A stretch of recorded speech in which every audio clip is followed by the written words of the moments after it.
कार्तिक महात्म्य में अध्याय 35। शौनक ऋषियों ने पूछा, हे सूची, दूसरे द्वारा संकल्प दिया हुआ पुण्य ही लगता है या बिना दिए हुए भी मिल जाता है? तब सूची ने कहा, पाप तथा पुण्य दोनों बिना दिए हुए भी मिलते हैं। सतयुग में एक का किया हुआ पाप तथा पुण्य कर्म सारे देश को, त्रेता में ग्राम को तथा द्वापर में कुल को मिलता है, परंतु कलयुग में केवल कर्ता करने वाले को ही पाप और पुण्य मिलता है। एक पात्र में साथ साथ भोजन करने वाले को पाप या पुण्य का आधा भाग मिलता है। दूसरे की निंदा करने वाले, सुनने वाले अथवा चिंतन करने वालों को भी पाप पुण्य मिलता है। दूसरे का द्रव्य चुराकर दान देने वाला पाप का पापी भागी होता है। पाप या पुण्य का उपदेश करने वाले को छठा अंश प्राप्त होता है। प्रजा का छठा अंश राजा को प्राप्त होता है। इसी प्रकार शिष्य से गुरु, पिता से पुत्र तथा स्त्री से पति भी छठा अंश पाते हैं, परंतु स्त्री पति का आधा पुण्य पाती है। इस प्रकार बिना दिए भी एक दूसरे को पाप तथा पुण्य की प्राप्ति होती है। इस संबंध में अत्यंत पुण्य देने वाला एक प्राचीन इतिहास सुनो। एक समय उज्जैनी नामक नगरी में धनेश्वर नामक ब्राह्मण उचित कर्मों से रहित, जुआरी, मदिरा पीने वाला, वेश्यागामी, रस कंवल तथा खाल बेचने वाला अत्यंत पापी ब्राह्मण रहता था। वह क्रय विक्रय हेतु कई नगरों में घूमता फिरता महिष्मती नगरी में गया और वहां पर 1 मास तक ठहरा। एक दिन नर्मदा नदी के तट पर उसने जप तप करने वाले ब्राह्मणों का पूजन तथा सायंकाल सिक्का दीपदान महोत्सव भी देखा। उसी रात्रि को एक सर्प ने उसे काट लिया।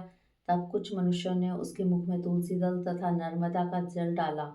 इसके पश्चात उसकी मृत्यु हो गई और यमदूत उसे मारते पीटते हुए यमराज के पास ले गए। यमलोक में चित्रगुप्त ने क्रोध भरी दृष्टि से उसकी ओर देखते हुए यमराज से कहा, महाराज, यह बड़ा पापी है, इसने जीवन भर एक भी सत्कर्म नहीं किया है। तब यमराज ने आज्ञा दी कि पहले इसे खोलते हुए तेल की कढ़ाई में डालो, उसके बाद मुद्गरों को मार लगाकर कुंभी पाक नरक में डाल देना। परंतु जब उसे खोलते हुए तेल में डाला गया तो तेल एकदम शीतल हो गया। जब यह बात यमराज ने सुनी तो वे आश्चर्यचकित हुए। ठीक उसी समय नारद मुनि यमराज की सभा में आ पहुंचे। तब यमराज के पूछने पर नारद जी ने कहा, धनेश्वर, महापापी होने पर भी कार्तिक मास का व्रत करने वालों के सत्संग के प्रभाव से यह पुण्य आत्मा हो गया है। मृत्यु के समय नर्मदा का जल तथा तुलसी दल इसके मुख में छोड़े गए। विष्णु का नाम भी इसके कान में पड़ा। बस इसी कारण इसके सारे पाप क्षय हो गए हैं। इतना कहकर नारद जी ब्रह्मलोक को चले गए। इसके पश्चात धनेश्वर कुबेर का अनुगामी धनयज्ञ हुआ, जिसके नाम से अयोध्या नगरी में भगवान गदाधर नाम का विख्यात तीर्थ हुआ। सूत जी ने अंत में कहा, हे ऋषियों, किसी इच्छा अथवा लालच से किया गया पाप गीला तथा कामना रहित पाप सूखा कहा गया है। इस कार्तिक मास के व्रत के प्रभाव से मनुष्य द्वारा किए गए गीले तथा सूखे अर्थात सभी पाप नष्ट हो जाते हैं। हे श्रोताओं, उस परम पिता परमात्मा की कृपा से यह कार्तिक मास महात्म्य संपूर्ण हुआ।